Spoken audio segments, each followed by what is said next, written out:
Hey everybody, welcome to Climb the Ladder for our 151st episode presented by Washed Up Network. I'm your co-host Hunter, and my equally good-looking twin brother Duncan is right here with me. Thank you to everybody who's been tuning in each week. Don't forget to subscribe, rate, and review us on iTunes and Spotify. Plus, you can see two of the same face when you head over to YouTube. This episode is brought to you by Rugged Roots, who brings us the best in beard products. Use code LADDER20 at ruggedroots.com for 20% off your purchase. As always, let's climb the ladder. Hey everyone, excited to have you back on the backside of episode 150. Excited for hopefully you had a chance to tune in and hear the interview with Jim. But if not, after this one, definitely hop back a week and check it out. We had just over an hour interview with Jim, just kind of recapping the last 3 years. He's been a guest a lot. He's filled in as co-host when Hunter and I have been out. And he's listened to every episode. So cool interview with him, fun to talk about sports and rehash some memories. And Hunter got it up on YouTube as well, so you can go watch the three of us chopping it up too. Yeah, it was a fun one. Good round table, just kind of going for it. Also, just a little, I guess, sneak peek if you didn't listen to it, but we previewed Duncans half marathon, first one ever. So we gotta get a little recap. Might as well hit that right off the bat. Yeah, had a successful race on Saturday. Mandy and I both knocked it out, and I didn't get under 2 hours, which was kind of my goal, but I also didn't really know what to expect in real time. So I was 2:06, just over, which was still awesome. I feel like I gave it all I had, which is about all I could ask for. So, good experience. Legs are feeling a lot better today than yesterday, but definitely takes a couple days to recover. So, yeah, it was good. It was definitely a mental and physical battle, but happy that I did it. Happy to say that I can. Mandy also crushed it doing a run walk combo while pregnant, which was pretty cool to see as well. And we had some friends that the wife and our friend group did that as well. So cool to see just what the body can do. And yeah, it was a big event, over 2,000 people between all four races, and I think Wow. almost 800 just in the half. So it was popular, but beautiful route. And I don't know if I would do it again, but I would I would consider that one again because it was a nice route and it was a cool race. That's awesome. Yeah, and it helps to have, distraction, like good scenery. I can't imagine running one like in a downtown. I don't even think I would sign up for that. Yeah, that'd be tough. I think having, you go from the reservoir to neighborhoods to the river to trees, parks, all different stuff, kind of every mile.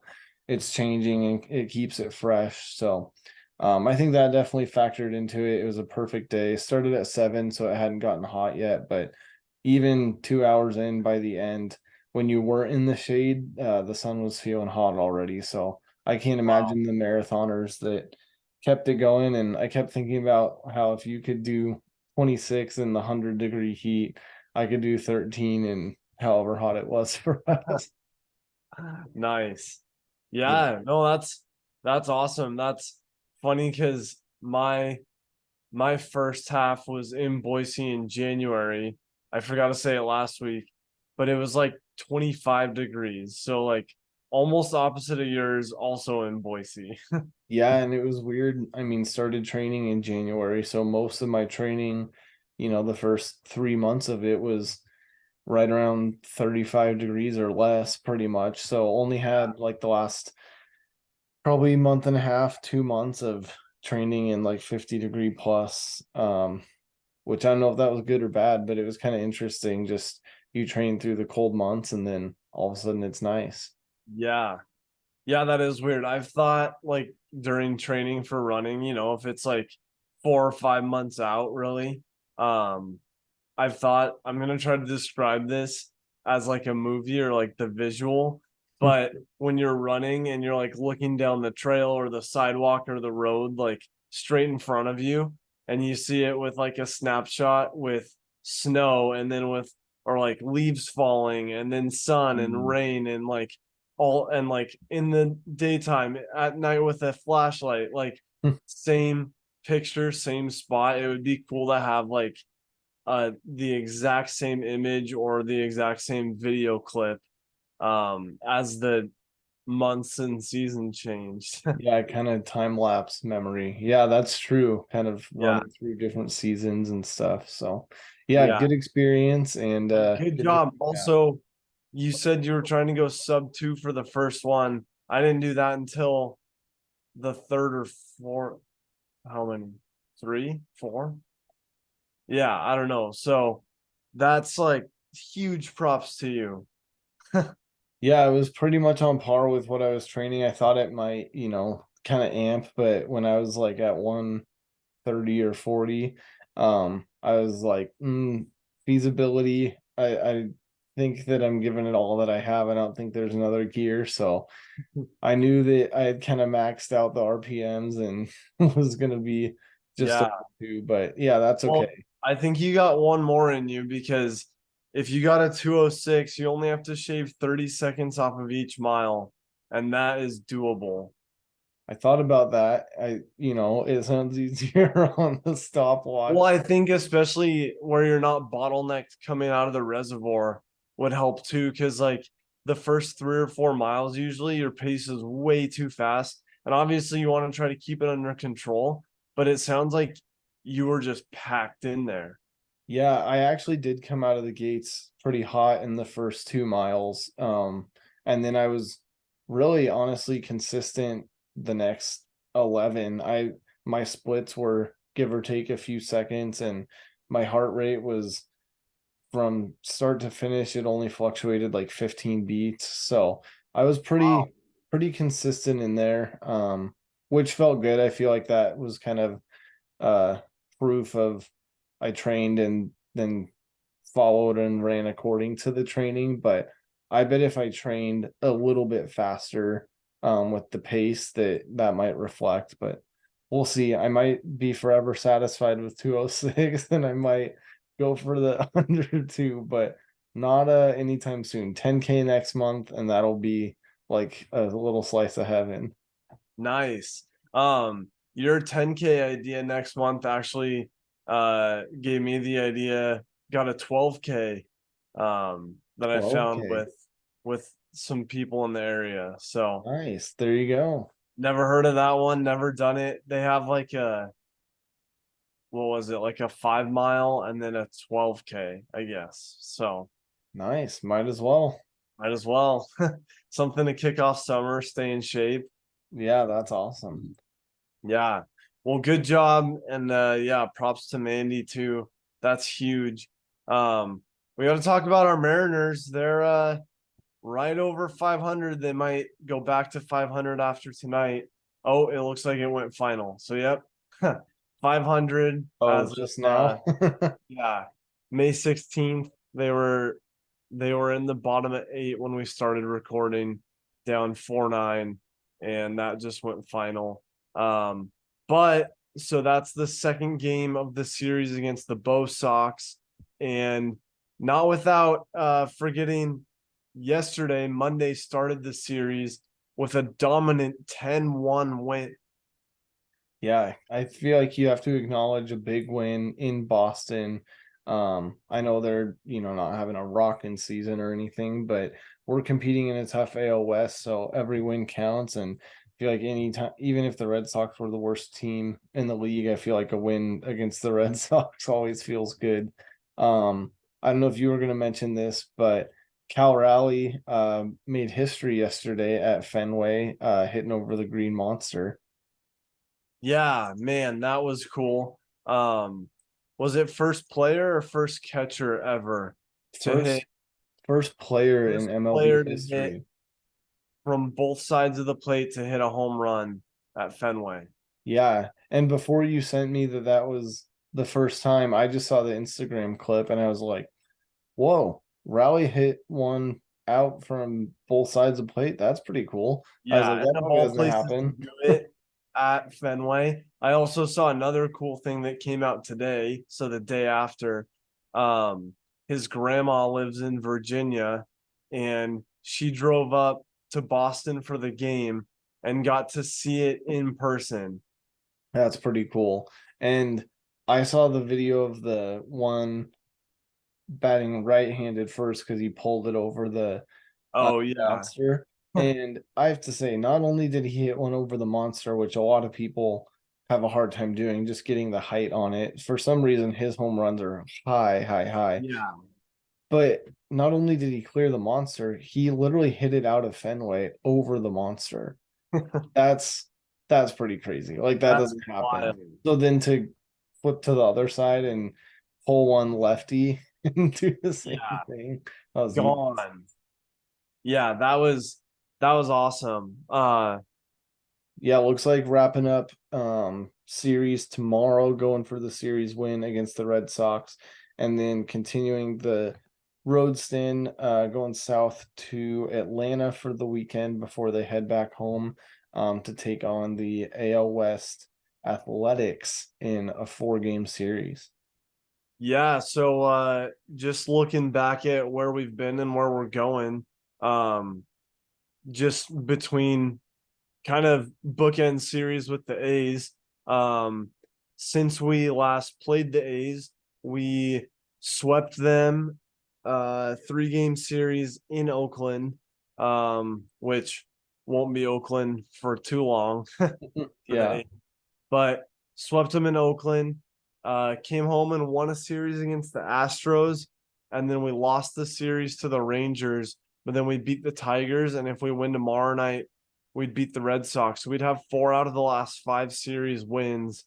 Going into the Braves, which are a good ball club. That'll be a tough matchup at home for them, but then they get 4 in a row against the A's to pick it right back up. That could be huge, and we could be looking, I mean, pretty close to 6 out of 7 series wins in about a month. Yeah, I think that would be pretty cool. I was just looking at the AL West because we keep talking about how close it is.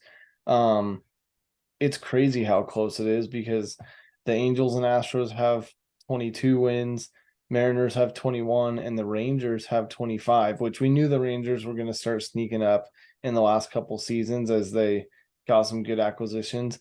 But the A's, the poor A's, are still sitting at single digits with 9 wins, 9 and 34 out of That's the gates. And if I'm looking at it right, I believe they have the worst. Oh yeah, worst record by far, by half of yeah. the amount of wins in the whole league. Yeah, that's wild. I mean, it's definitely a competitive AL West as we're seeing with the Rangers. Um, I think people were surprised that they weren't better last year with their additions. But Yeah, it's getting Corey Seager and a handful of yeah, pitching additions, I think that made a big difference. yeah. And now, I mean, you see it coming to fruition. Like it's gonna come right down to it. I think we'll be able to fend off the Angels. Um, but I think it'll be Rangers, Astros, Mariners, like right down to it, just like the A's were kind of on the outside looking in, kind of in the shadow Hmm. last year when we locked up the wild card. Um, but dude, yeah, the A's are so far out of it. Um, I mean, that's worse than like when the Orioles were pretty bad last year and then they turned it around. Like Hmm. this is nowhere near. Um, but all that being said, we have the Rangers coming up. Um, and we got to get that. Like, it's going to come down end of the season.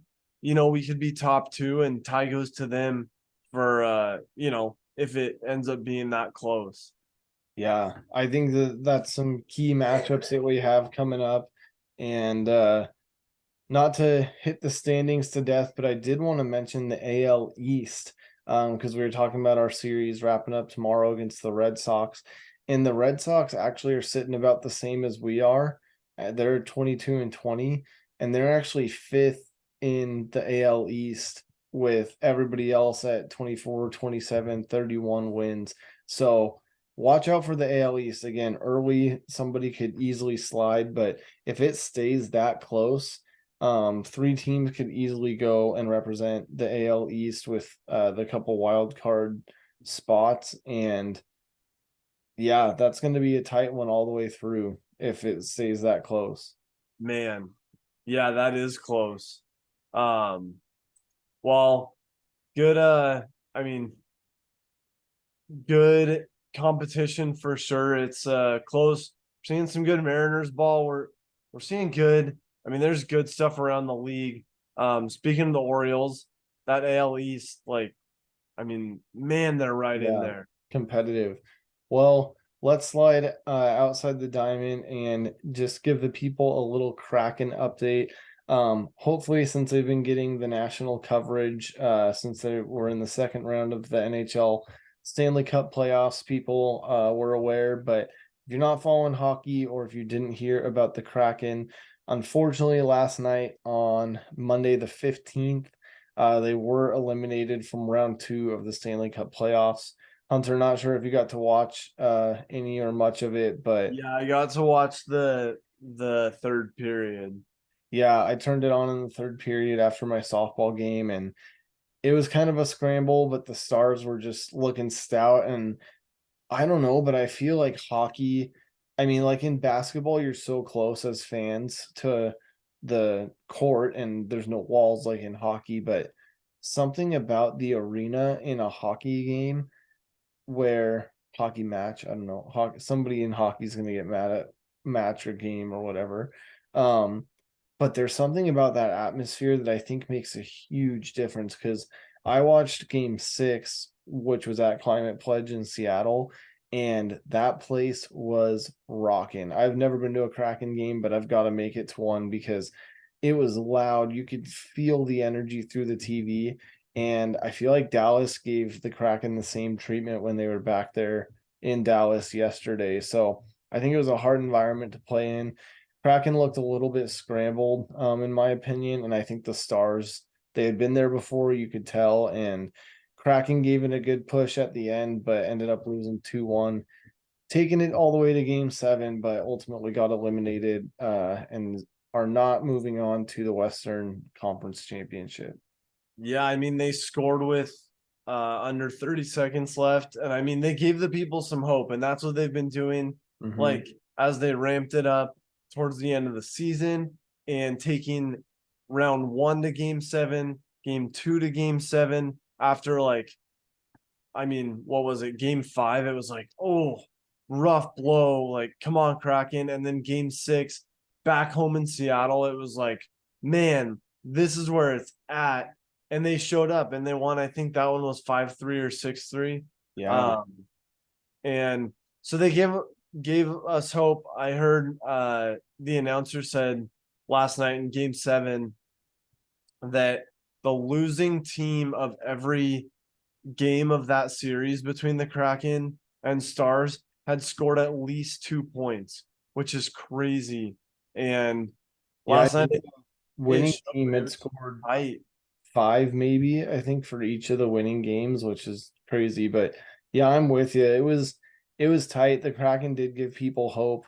And personally, it got me more interested in hockey. I mean, I've been on board since even before they announced what the name was going to be, just that NHL was coming to Seattle. But actually being able to tune in, I think the playoffs engage people more than anything. And so the fact that, one, it wasn't on Root Sports, so we could actually watch it, but Yeah. two, that they were just in that playoff environment and atmosphere and could give Seattle kind of the run that we've been on with going to the Mariners, finally breaking the drought, the Seahawks followed, then the Kraken, and the Storm, I think, won the WNBA championship. Or Oh, I didn't see. yeah, I not sure exactly, but they've been up there too. So I think for the Kraken to just be part of that postseason in Seattle conversation and keep bringing playoff games to Seattle, that was pretty cool to see. So definitely a crackhead, as they say, and in the KRAK way. But yeah, it's cool to see. I think they have some good momentum, and hopefully they can keep it going next year. Yeah, I mean, I'm with you. Playoffs gets people more into it, but like Kraken were getting national attention. Really like putting putting that on the map, like not just baseball, not just football, but hey, we're a hockey town too. That was sweet. The fans showed up. I saw videos inside Climate Pledge Arena, and that place was rocking. So yeah, I'm excited. I'm gonna be a lot bigger fan next year, and kind of cool because, as everybody on here knows, we don't know much about basketball, but to have NHL playoffs and NBA playoffs at the same time, and for us to have something to go for, dogging the fight during this playoff time. Also, I know we said it last week, but I love that every round is 7 games. Yeah, I think that's pretty cool too. It makes it a little longer and a little more competitive in my opinion. And I was even saying yesterday as I was watching, hockey's just so fast paced that even if I don't know much, it's very engaging and fun to watch. Yeah, no doubt. Well, what do you say? Getting to some segments here. Yeah, let's wrap it up with 2 segments brought to you by new partner Web Western, WEBB Western. Enter code CTL podcast, all caps, and you can get 10% off your purchase. They've got some cool trucker hats, they've got some t-shirts. You can even get their brand in the bill or something on the hat. So definitely give them some love. Check it out. And yeah, we have a code CTL podcast for 10% off. Hunter, I think you have a game tomorrow, if I remember right, but give us a little update on some beer league softball and how the boys at Patriot Fire are doing. Yeah, I think we recorded right after it last week, but it might have got a little bit lost in episode 150. But great showing, probably our best game all season. It was our third win. But definitely best performance. We won it 4-1. Had a little bit of an insurance out of the park home run. We were up 3-1. Had one of our guys go yard to go up 4-1, and that's what it held with. We were the away team, so we were a little bit nervous going into the bottom of 7, but we held them, and man, it was a good feeling. So we have 2 weeks left, and then playoffs start, and it's every team gets a game in the playoffs, and it's win and move on, lose and go home. And co-ed is also going to be starting up here soon. Nice. You playing that? Yeah. Good deal. Yep. They got me. Nice. Well, give us some updates on that as it gets going. Yeah, for sure. How'd you and the boys do? Yeah, after starting the season 0-2, by a couple close losses, I think our biggest one was maybe by 5 after a comeback. We've mercied the last 2 games. So officially sitting at 2-2, definitely a chance at the top still. I think the bats just all of a sudden came alive. The defensive errors minimized and boys are looking good. I think it helps that some of our guys play on another team, so they're getting the reps in. But last night we were home team by default. The other team only had 8 out of 10 show up, so they were a little short staffed, and we kind of took advantage of that anyways. But yeah, I think we ended up winning 14-4 in 4 or 5 innings, and the cherry on top was having a runner on. And 1 or 2 outs, and we were the home team. So basically, if we scored enough to win by 10, then it was mercied. And our cleanup hitter, number 4, Noah, gets up there and just jacked a 2-run bomb over the fence, and yeah, Walk on. walk off mercy, which was always a good feeling, especially when it just goes over the fence and you can kind of call it a night. So Did you run the bases or just watch it? nope, just watch it, walk up to first, and then call it. So yeah, that was That's kind of cool. awesome. Got rained out last week on a random thunderstorm, so we'll have that here in the next few weeks rescheduled. But yeah, it's been fun, 2-2, and I think we're on the up. Nice. Yeah, that's awesome. Well, you'll have to reschedule or hopefully have a game when I'm there on a Wednesday sometime. But good for you and the boys. I know the team's going strong, holding it together, and yeah, excited to hear how it keeps going. Yeah, it's been fun. Well, let's wrap up with a quick fantasy corner minute, little fantasy feats and failures. How's the old baseball team looking? Well, this segment's a good reminder. To check the um, team. I'll give Dang, you a little pro tip because you're my brother. You got to set the daily 7 a.m. check your team reminder. I know, but then like it's not even. The Man, biggest, I the came off a biggest great win last week against Colton, who was undefeated. So that was my feat for sure. Yeah, the biggest thing that I found this season, as opposed to the last couple, is the pitching can make or break a win. If you can get people pitching at least a couple every day and start racking up those points, by Sunday, it really does make a difference. I'll go. I'm sitting at 2-4, had a good win after starting the season. I think I was 0-3 and then won two in a row, but then lost one, so I'm 2-4. Did not show up this last week, but I think we're on the up. I think I'm starting to get this whole thing down. So it's a long season. I have to remind myself. Yeah, it is. And same thing. I mean, yeah, it kind of has to do with the draft, but like when if I just remember, like then it's good. The hard thing is I do good during the week and then the weekend comes and I'm like, man, Yeah, well, hopefully this is a good reminder early enough in the week that you can go grab some pitchers and have a fighting chance. yeah, for sure. Well, the team's looking good, but that's definitely my feat. So I guess my failure is 1-1 and then lost one. Nice. Well, excited to have you. You'll actually be here tomorrow for a long weekend coming to work. And then, of course, got the Luke Holmes concert featuring a whole host of guests on the Blue at Bronco Stadium on Saturday. So excited to have you here and yeah, make some beginning of the summer memories in Boise. Yeah, definitely excited for it. Definitely ready.